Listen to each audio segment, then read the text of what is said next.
So welcome everybody. I haven't got a microphone, but I'm just going to speak for a moment to welcome you here. My name is Lauren Ellis, and I'm one of the curators over at Bendigo Art Gallery over the road. And I'd like to start by acknowledging that we're here today on Jajawurrung country and paying my respects to elders past and present and to any First Nations people who may be here. And just warmly express our gratitude for the privilege of working in this beautiful country here on Jandak in Bendigo. So I'm thrilled to be welcoming you all here for this presentation with Michelle Roger. By way of context for both of us, has everyone had a chance to visit the exhibition already? Not yet. And if you haven't already, I hope you get to, and you may already be a bit familiar with Frida's story or her art and life.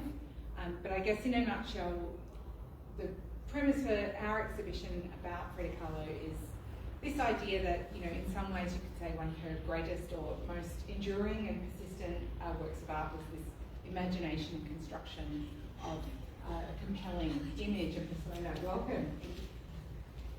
So on that note, today I'm thrilled to be welcoming Michelle. Although before I go to introducing Michelle properly, I will just do a couple of points of housekeeping. There is an accessible toilet just up around this way, and Elise outside can assist or myself just sing out if you need a hand with access. Michelle's talk's going to go for about 3/4 of an hour or so, and there'll be an opportunity for questions at the end if you'd like to ask any. So without further ado, welcome Michelle to Bendigo. Michelle Roger is a Gippsland-based writer, artist and model. Her work as a writer has appeared widely in print and online media, and she has been a participant in numerous writers' festivals and salons across Victoria, too many to mention. As her health has changed, Michelle has explored multiple creative modalities, including photographic self-portraiture, sculptural walking sticks, fashion, and the use of social media platforms such as Instagram. Her creative work traverses memoir and an exploration of her life as a disabled woman, and in particular, a reclamation of pride and forging her own narrative. And I have to say, in working on this exhibition for literally years and having followed Michelle's profile for some time, more than once I was struck by so many parallels in their practice. But I won't say you're our modern day Frida, because that's a terrible responsibility to wish that on anyone. So please join me in welcoming Michelle.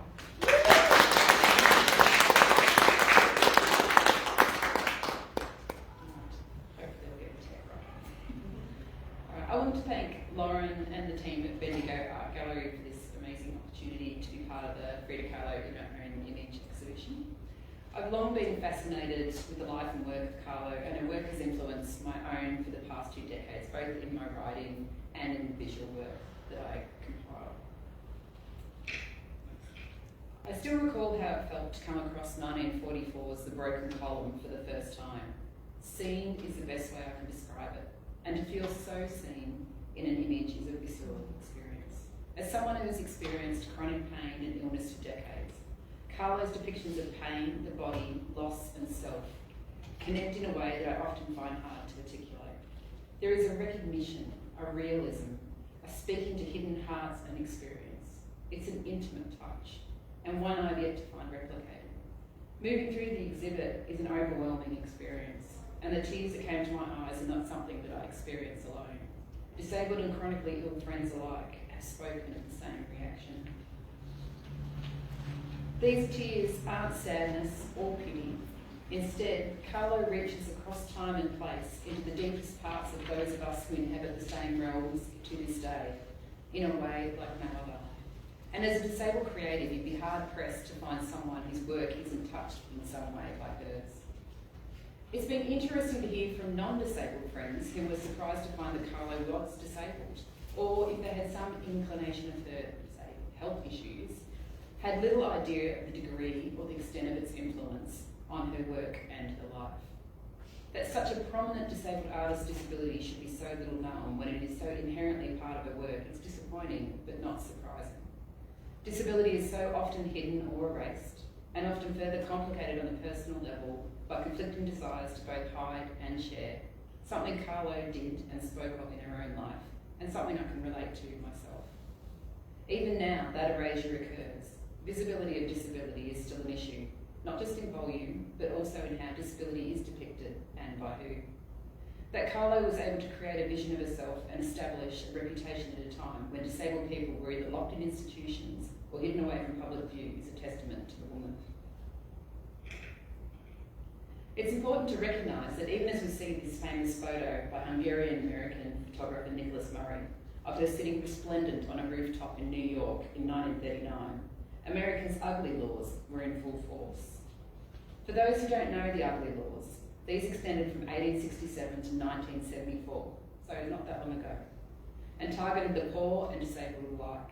These laws deemed it illegal for anyone who is diseased, maimed, mutilated or deformed in any way so as to be unsightly or a disgusting object to expose himself or herself to public view.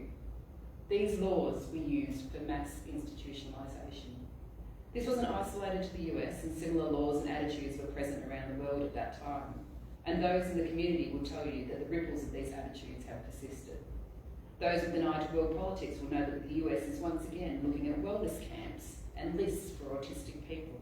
And similar assaults against disabled rights are arising around the world. The times, they are not changing. These are the times and circumstances Kahlo was creating her work and documenting her life.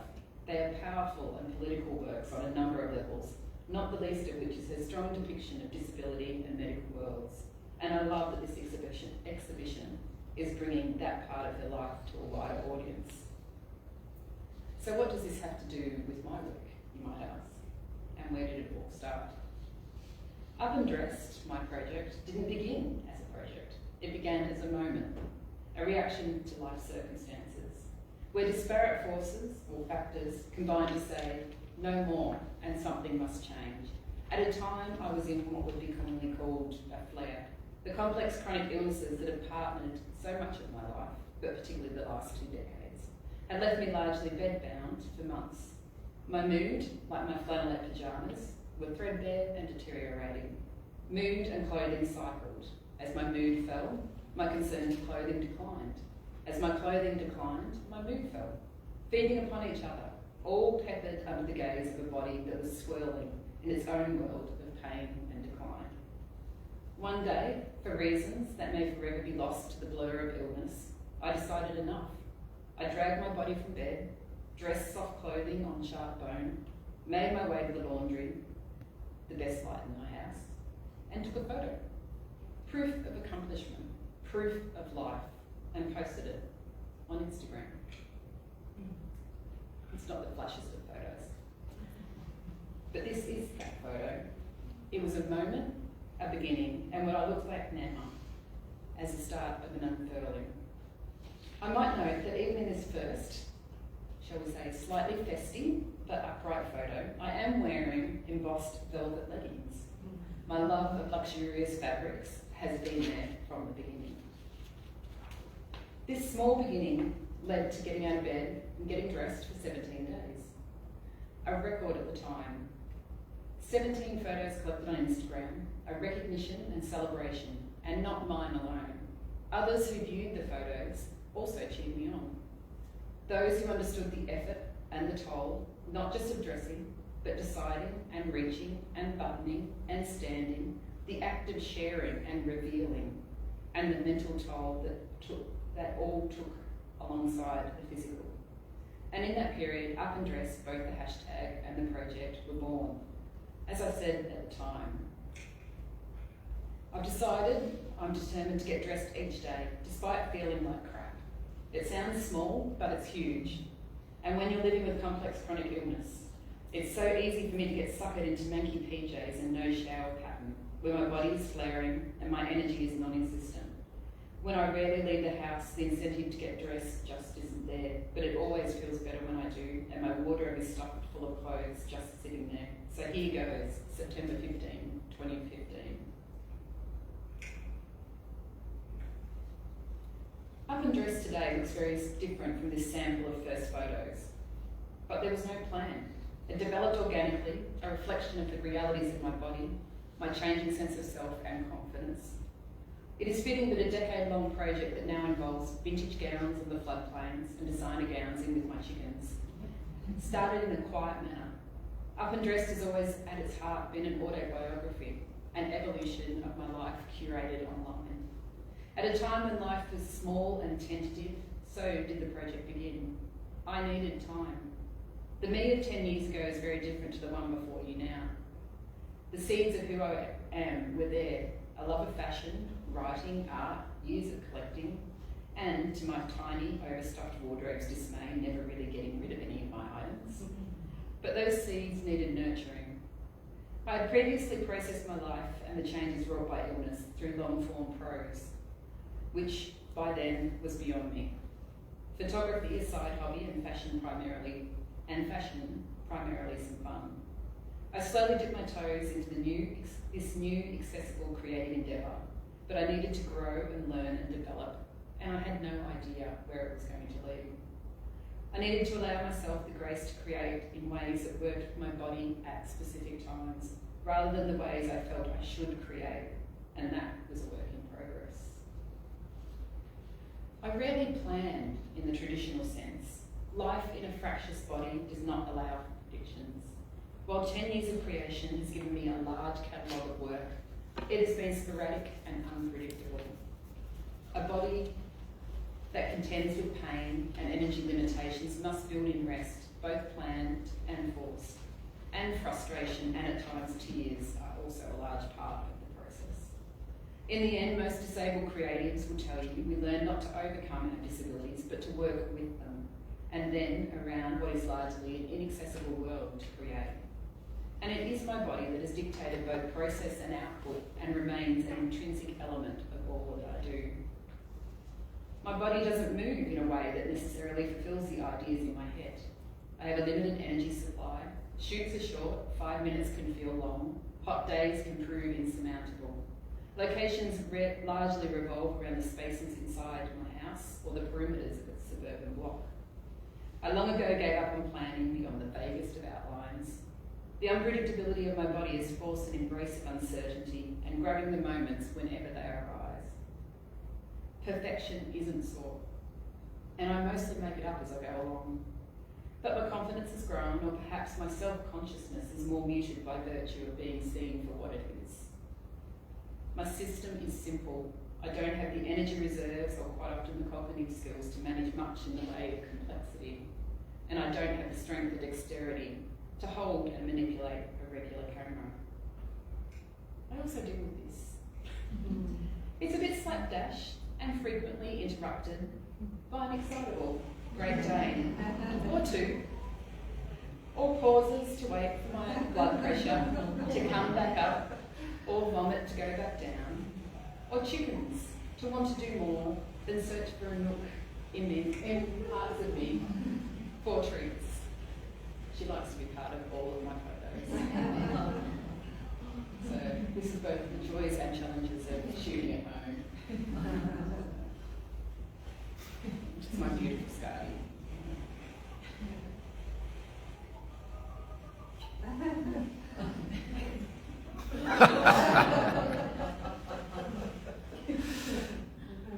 Need some more chickens, because I love my chickens. Fiona Wright, author of The World Was Whole, describes the feeling of your body and mind stretched beyond reason, and knowing the fall that's coming, but also not wanting to wait what's known as transcendent time. I feel that. I feel it in my bones when I'm out creating, driving me forward, often beyond rational decision. I worry beforehand, then something clicks and I commit to doing, overextend and fall. But there is a satisfaction in knowing that I had a choice in the matter. I had fun. I saw the sun and lived a little on my terms, if only for a moment, just for once I am the architect of what's to come. Creativity has always been the driving force in my life. Without it, I am bereft. The process of writing or photography have always been soothing. The gold leafing of my walking sticks borders on meditative. As such, finding ways to work around the constraints of my body or of my environment have been a constant. And I often think of my practice as one long lesson in MacGyvering. For those who don't know MacGyver, this is the classic MacGyver of the 1980s and early 90s, Richard Dean Anderson, not the crappy reboot that's around at the moment. So there is only one MacGyver. In the blurb for my talk, it says that Up and Dressed began on a shoestring budget. I'll have to say little has changed in that time, both by necessity and by desire. The constraints of my body and the environment merge with my choice to consume less. I also want to demonstrate that it's possible to create without spending a lot of money and using basic household items. And I can't even help but think of how Kahlo herself used her own nail polish in some of her paintings. My images may at times look expensive, but often they are created with common household or op-shop items, and all captured using a free photo and editing app on my phone. Actually set this up over here. 2 decades of complex chronic illness and disability has meant 2 decades primarily spent alone and largely housebound. And that has influenced the evolution of my creative practice when it comes to photography and styling. I'm still pretty self-sufficient and low-tech, though I have gone from using precarious towers built out of things like tissue boxes, books, paint cans, lots of tins of beans to prop up my phone, to a rickety third-hand tripod missing one of its foot bases.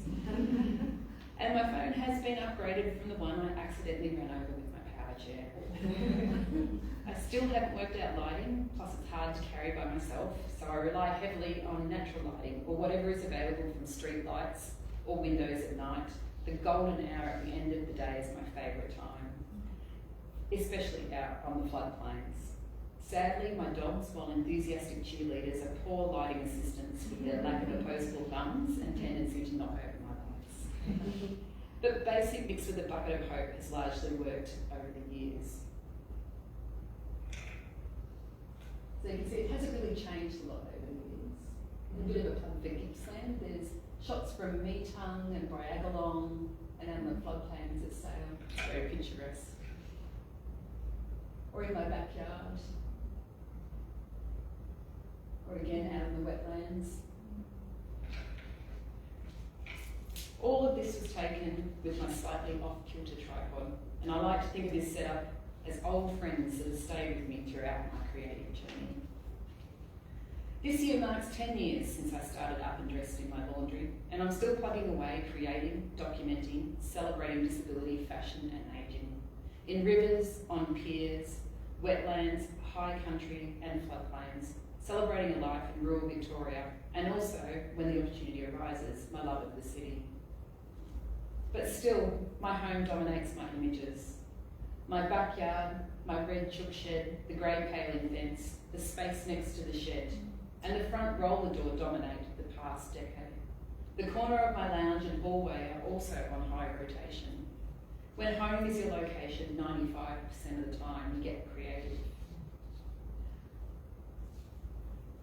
I'm always on the lookout for light. At night in a rural town, it can be found in small spaces. Parks, the odd business, a podiatrist with glorious green framed Victorian windows, my favourite agricultural irrigation supplier, whose window and old battered front has framed many a photo. If anyone's ever been to Tanamba, there's a Tanamba pub, there's an irrigation place across the road, not much else. Great lighting at the irrigation place. In the day, these workaday spaces show little sign of their nocturnal potential, but they are noted on nighttime forays for a takeaway or a late night trip to the chemist. Stored for use at later dates, moments created in mind long before action. In action, there's hope that some will turn out. I shoot, I move, shoot again, don't check until I get home. And then I have the almost rights, the okays, the that'll do. The joy in creating narratives that fit rather than the false ones so often foisted on us by others. Tired dressing does still occur as it did at the beginning. Clothes are thrown on, haphazard, comfortable, dictated by the needs of my body. If I can. Up in PJs when I can't, or no photos when I cannot. And still, any creation feels like resistance. Resistance against systems that are still so rarely show or acknowledge the vibrancy and diversity of disabled life. The gaping chasm that is a representation of older disabled people and our futures. And creation feels like an evolution. Evolution of style and possibilities against the changing constraints of my body and the ever-shrinking geography of my life. The creative process provides a balm. Creating, styling, making outfits out of nothing It's tiring and exhilarating in equal measure when an idea comes together. I love the rawness of it, still just me, my phone and tripod after all these years. And so I continue creating, experimenting for me and anyone else who needs to see the possibility. I've stripped my process back to its bare minimum. Often I haven't showered, my hair and makeup are done in a few minutes, shoes only if the occasion really requires it. Items are tucked, they're pinned, wrapped, and prayers are given to the universe. A furious flurry of photos, and 5 minutes later I'm back inside lying on my bed, hoping for the best while I rest up. Often, as my husband will attest to, there's a trail of discarded items leading from the back door to my bedroom as the last of my reserves evaporate on the short distance from door to door. Editing, like shooting, is usually a matter of minutes. It works or it doesn't. 10 or 15 minutes, sharpen here, add light there. My skills are still pretty basic and I don't search for perfection, and cognitive fatigue imposes its own limits. I'm also constrained by weather and its effects on my body, particularly when I venture out into the local open floodplains, and still I persist. The liminal space between day and night passes in the blink of an eye, and I'm always rushing to pack up as the temperature drops rapidly and the darkness slowly swallows the world. My muscles seize in the cold and stay too long and the pain is unbearable and recovery long, and my ability to judge the line is poor and I'm always pushing it. Gentle nudges, again from my husband, on these shoots has become a necessity. And when I'm out on the floodplains, such as here, or in the high country, I shoot continuously, moving and changing and testing out ideas in rapid succession, stopping only for utes or horses, the odd tractor, collect the moments, and then I wait until later to see if any of it has worked. It's hit and miss with my body, what works and what doesn't. How it'll move on a particular day is never really certain until the moment the camera clicks, or, as is more often the case, my fingers twitch and the camera clicks to video and a moment of film is caught, before they twitch again and there's a photo of me, or the dogs, should an errant twitch flip the camera and their quizzical faces fill the screen. Mostly I move and I hope and I breathe and I play loud music. I slide and brace myself, create, pretend and play make-believe. And through the process I feel stilted and scratchy and grainy and gloriously bright and voluminous all at once. And the process of creation is a meditation and I delight in it. The styling portion begins months before a photo is taken. Long bouts in bed or on couches leave long times for thinking. I spend a lot of time reading fashion content and distilling ideas.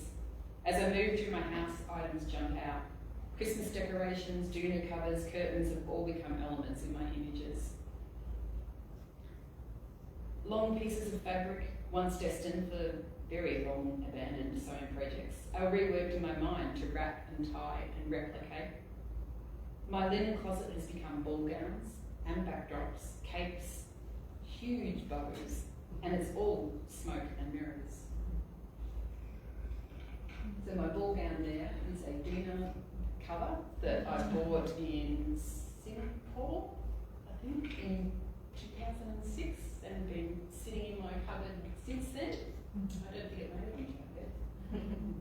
But it became a beautiful ball gown, and I tied it with the tie from the dress I was wearing on the trip up to Dover.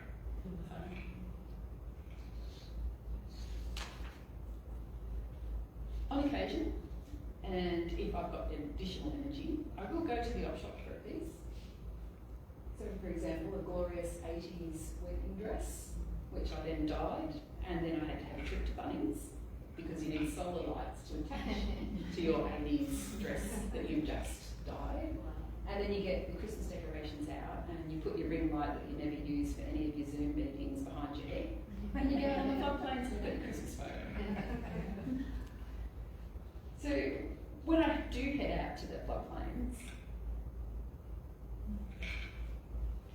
my husband, my life of David, is chauffeur, pack mule, carrier of me, provider of fluids, dresser, teller of dad jokes, improvised tripod when I forget, and patient when my overwhelmed brain tries to explain exactly where I want him to place something or what my idea really is. And he's also been a seamstress, as you can see up the top there. All in all, it's a complicated mismatch of pieces hastily stitched together on the day, hence the reference to MacGyver. And it's also a grand hope set free. And so often, these photos are taken to remind me of other times, other me's, to pretend, to imagine other possibilities that soften edges, if only in my mind. Essentially, the project has become a curated life for my own consumption that grants me a perhaps and a hopeful remember when the tougher times arise. Over time, my confidence has grown, or perhaps my self-conscious is more muted now, and I've settled and continue to settle comfortably into myself as an older, disabled woman. I am changing and documenting the change, exploring myself old and new in the process. Self-portraiture is a therapy of sorts, similar to one that I found in my writing over the years, and the combination of the two has slowly allowed me to understand myself. There is a quote of Kahlo's which has always rung true in my own work. I paint self-portraits because I am so often alone, because I am the person I know best. And so this solo work constrains and forms and leads to creativity. I am so often alone and frequently housebound, but alone I also have freedom. My ideas, my styling, my decisions to push or not push, my words accompany the images. No permissions are sought, and my story is told by me.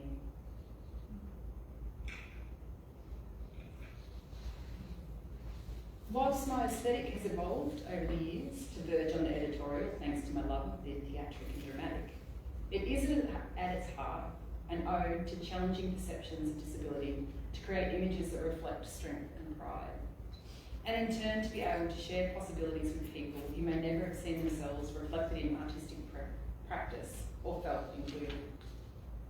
And for the non-disabled community to re-evaluate their approach to disabled artists and disability at large, a factor amplified in rural communities such as where I live. Fashion and styling have become a vehicle for pushing the boundaries of how disabled and particularly older disabled bodies are seen, and an attempt to create the images that I wish already existed. My choice of elaborate ball gowns, vintage gowns, headpieces, vibrant colours, sequins, tulle and velvets, frequently in unexpected places with dramatic editorial poses, are designed to provoke and challenge. I am choosing my own story and rejecting those placed upon me by society at large. I use them as starting points to draw viewers in to explore other issues around the body, disability, ageing and the self. So, for example, up on the rocks or in the rivers, I do love a high country river, there's nothing quite like it. I don't think I'll ever get back up on those rocks again though, so that was not a great plan. That was one of the times where perhaps David should have stepped in and said no, and I felt that for a very long time. My locations outside my home, particularly in rivers or on rock faces, are not what are expected for disabled bodies.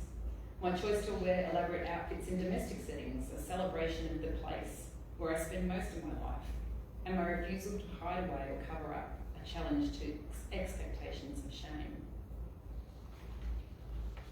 Similarly, I have chosen to create my own bespoke walking sticks, gold and silver leaf, wirework, feathers, lights, gems, flowers, all adorn them. A choice to move away from the hospitalised grey that so many mobility aids are offered in. These aids are mine. I require them to function, but I choose how they appear. I also love that they too have changed over time, gathering patina and scratches from rivers and lakes and enthusiastic dog tails. They tell a story of my life. Older, a little less sparkly, but glorious, all the same. Kahlo's biographer, Hayden Herrera, and curator Circe Henestrosa both write that during a 1930s visit to San Francisco, children in the street would ask her, "Where is the circus?" But she smiled and carried on walking. Such was her love of vibrant colours and decorative elements. I love and relate to this story, especially having been asked recently if I was part of the theatre troupe while out to dinner at a local pub. Yeah. There is something so delightful in moving through the world, defining yourself and your place, when so much of the world desires a beigeification of the body. Not sure if it's a word, but you will get what I mean. Especially one that is female, disabled and older. Existing within a marginalised body is political. Choosing to take up space so visibly and vibrantly goes against societal norms for what is expected of disabled people. But claim that space I do in the images I create and the words I share. Showing up for myself, unfurling, and being for when for so long I felt I was unworthy of such vibrance of expression. Sharing those spaces in images of possibilities without apology, to let others know that they too can claim space for them, wherever they may be, however they may be, because all disabled bodies are worthy. All disabled bodies deserve space to be, to breathe, to live, because all disabled bodies deserve disabled joy, without the constant natter of naysayers. Disabled joy for them and them alone, without caveat, without input, to just exist in the joy of being, to simply be. So much of my work process has been chronicling of unlearning and reforging and gathering of pieces and putting myself back together. There's a well-known disability poem, You Get Proud by Practicing, by Laura Hershey, and practice it is. Work that is reflected in the images and words I've shared through Up and Dressed and previous writing. So I thought I'd share a piece here, sort of a nice halfway point. It's also halfway through my Up and Dressed project, so 5 years in. Just to give you a sense of how, for me, my images and words come together in a way. I will take a glass, sip my glass of water first.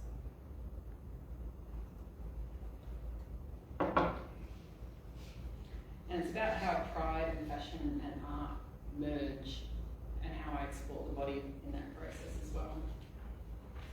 So, hopefully this will work. Let me know if there's music playing in the video I'm about to put on. If you can't hear my words over the top, I can adjust the volume. So, my body is my body, is my body, is my body. I'm supposed to hate, want to change, to hide with head hung low. My body is my body, is my body, is my body. Shame painted upon her from first breath. Others wrote the story that was her, repeated, unrelenting, generations of lament, until no other tale was known. My body is my body, is my body, is my body, in sickness and in health. I am bound to her and she to me, and now I tell her tales of my own creation, erasing and replacing a framework of blood's shame past. My body is my body, is my body, is my body. I write her in tears and pain, laughter and joy. I tell her that I love her, all of her, even when I speak words of anger and hopelessness. When salt water falls without relief, my heart is hers. In quiet moments and loud, when I feel it least, I bring forth that which was always there, was always mine, love imperfect but perfect for her. My body is my body, is my body, is my body, and she is, just is. My body is my body, is my body, is my body, for now and evermore. My body is my body, is my body, is my body. We will move as one, bound until the end of days, for she was and will always be my enough. Yeah, beautiful. And that's the beginning to Goldtrap's Lovely Head, just in case anyone's wondering what the music is. I love Goldtrap.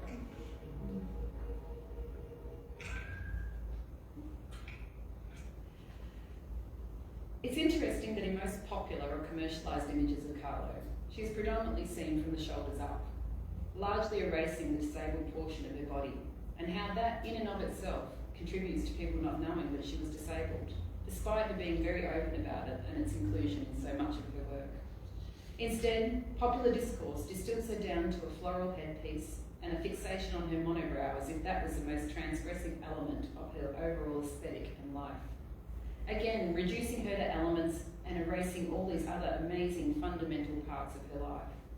and how that type of erasure continues today in how disability is and isn't depicted in popular culture and art, or even in day-to-day representation. For example, there have been cases where children in wheelchairs have been removed from school photos or had their wheelchairs cropped out of photos. And how this feeds even into self-censorship, where people will choose to crop out their own aids or avoid to use them altogether due to shame. These are decisions by others, conscious and unconscious, about who we are. Decorating our own items as Kahlo did with her corsets and shoes, creating our own style, taking photographs and creating artworks takes back that power. It creates conversations and a re-evaluation of perceptions around disability. But it does remind me that even with someone like Kahlo, who bared the most intimate parts of her life in her paintings and in photographs and didn't shy away from her reality, it can be casually erased by others. Kahlo was a wheelchair user. She required various devices and prosthetics. She was, later in life, an amputee. Her last outing before her death to her first solo exhibition in Mexico was in a bed. It's a fantastic photo. And yet we're not regularly shown these kinds of images. Instead, we're shown pictures from the shoulders up over and over again. And yes, I have that image in my own house, amongst others. I too love the vividness of the image and the directness of the gaze. But there are other options. Self-portrait with Thorn Necklace and Hummingbird is a case in point, where elements of pain, physical, emotional, psychological, are shown, but it hasn't captured the popular acclaim the same way as these other images have. We are even shown no feature but her brow and flowers, and somehow this has become an idealised form of Kahlo. Yet this is not a mere echo of the woman who was a formidable, creative and complex force who created and examined her life in a myriad of ways. This is not to say that Kahlo didn't actively choose to hide her disability at times, as many do, and do it need, emotional, practical and psychological. Our relationships with our disabled bodies can be complex. Our relationships with the reactions of others to our bodies also often difficult to traverse. But this is part of the disability erasure by others we're trying to overcome to this day.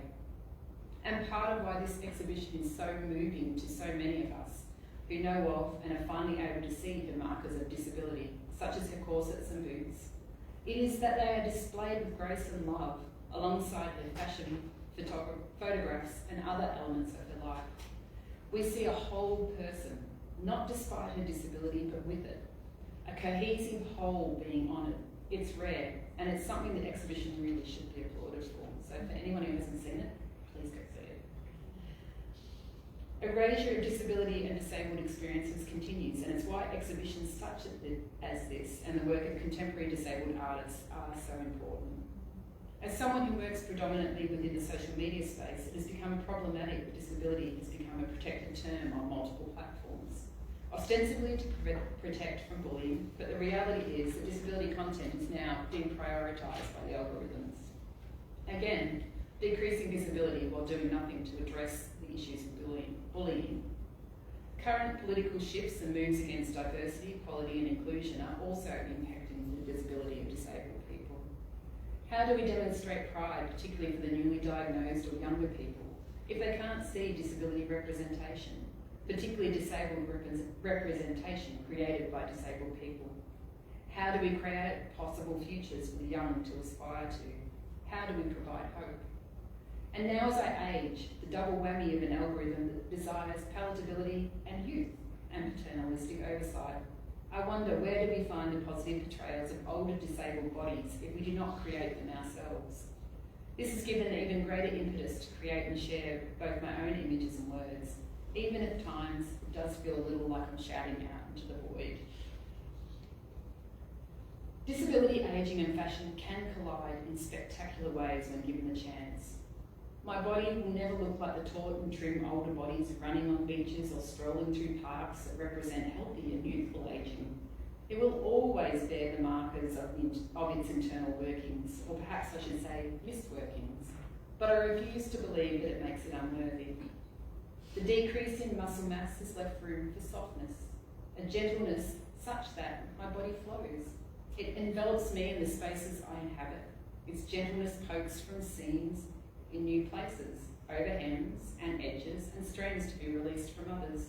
It's mobile and pliable and goes with the flow. It is thin and thick in random places, a middle finger to societal expectations.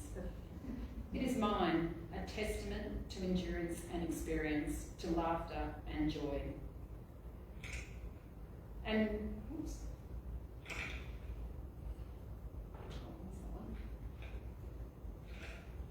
And in so many images, I clothe it in love, in colour and sparkle.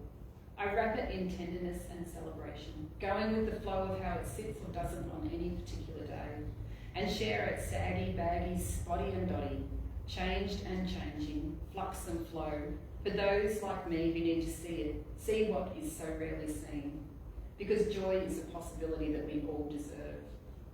When I first became ill, I used to say I had the body of an 80-year-old, because we are taught that illness and disability are firmly in the land of the aged. When significant medical issues crop up, we are told we are too young, when the same for mobility aids.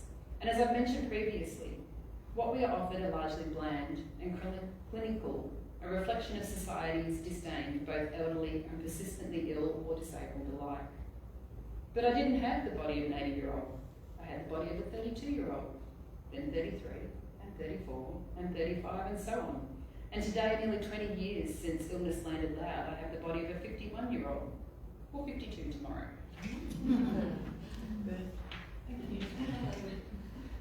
It's taken a long time to make my way through the negative narratives around my body, both as a woman and a chronically ill and disabled person. Now there is the added bonus of ageing in the mix. Media swamps us with messages about the signs of ageing, the unsightly and unpalatable things we should hide and be ashamed of. We are fed a diet of diets, of programs to work on our problem areas, to smooth and firm, fill and sculpt, to never be who we are, because that is just unseemly. Living in a body that already fails to live up to society's mark, being comfortable in that body, has been a boon as ageing wraps me tight. I can already spot the bullshit of what it is. The narratives that are designed to reinforce all the ways we are unacceptable, unwanted and unneeded. The narratives designed to make us shrink, to feel less than and ashamed. The plastic-coated variety of beauty we are sold is false. Not to mention the behavioural, be dignified, at your age, mutton dressed as lamb, you're a mother. Now I revel in my silver streaks, my wrinkles and my bags. My teeth are a bit wonky and so is my grin. The skin where my chin joins to neck drapes soft and velvet. The sunspots remind me of summers past. The silver scars dot and glint. All of it is mine, just like my muscles and nerves working to their own haphazard rhythms. That's Nord, my other. He's a master of Great Dane Cross. He likes to be in my face a lot too. I've been taking photos of my face pre and post birthday for years now, and don't shy away from the changes of time. As I mentioned earlier, pride requires practice, and my creative practice has helped feed my pride. Even as my body continues its progressive decline, I don't feel old in the sense of shrinkage and invisibility, and beigeness that is so often sold as the lot of women once we hit a certain age. I feel more myself even as I contend with increased weakness and pain. I feel more at ease in embracing all the pieces of me that I was once told were too much or too weird, just as my pill collection necessitates an even larger dosette box. It's a weird juxtaposition to navigate, but one that many with long-term complex chronic illness and disability do. My sense of self more defined even when the physical becomes tougher. Not that it's always easy or even remotely linear, but there is an overall level of knowing myself that is now present, now buffering the ups and downs of my body. And with so little older disability representation to be found, I am not hindered by comparison. There are no preconceived ideas of how I should truly present myself when so little imagery of older disabled people is to be found. That's so true. Yeah. It's a freedom with it. Well, I mean, outside medical things, if you want medical, older images of older disabled people, they're always medicalised. Yeah. Or we're off to the retirement home. That's about it. We don't exist outside of that. So there is a freedom to create as I see fit. And that becomes self-sustaining with each new idea. And I find myself taking up space wrapped in tulle and vintage chiffon, pink metallic cowboy boots and large floral net pieces, bobbing as I roll, embracing my theatre troupe chic to the full in image, word and life. Because unruly bodies with unruly owners choose to exist and resist, thrive and derive joy in the glory of bodies that move through the world as silver strands and sidewalk parts. In celebration and glorious revelry, we sit and lie and crawl and hop and stumble and dance and sing ballads of love to jowls and spots and fill our wrinkles and oh so visible pores with gold to shine like the sun under the glow of beeping lights and machines that go ping. Our defiance measured in unapologetic visibility in a world that bids us unseen. Silver sirens of a new age who call their kin to dance under electric lights and full moons or wherever their disabled aging hearts desire. For we live despite their disbelief and we have overcome their binds. It is lies that we are sold, not the truth that is us. And all through this project, the slow, imperceptible creep of pride has marched quietly alongside my creative practice. It is woven through my words and images, and in sitting to review my work for this talk, I can see it develop, slowly initially, rolling like a freight train at times, and found simply in existing visibly and unapologetically in the world. One nondescript day, you find yourself sitting in your chair, undertaking some mundane daily task, and you realise that yourself feels comfortable, right, and yours.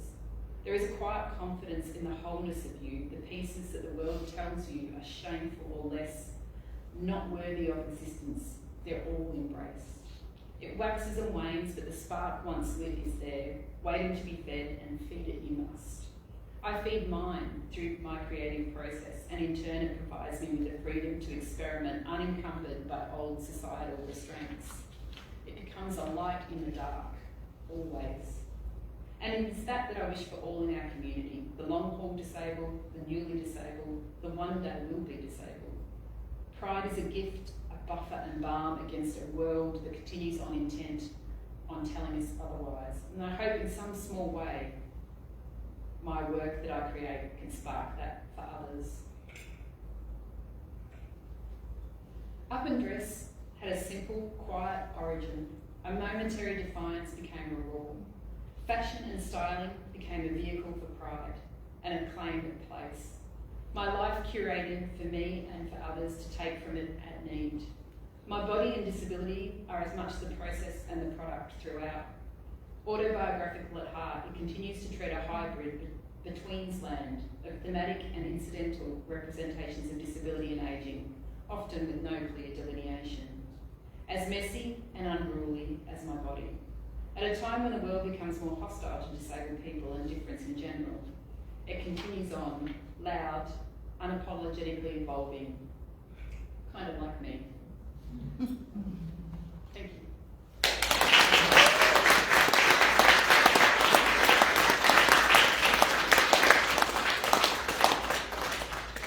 And that one's from a residency. It does have words that go with it, so I didn't know what time was like, so I can read the words that go with that. Yeah? Just the ending point.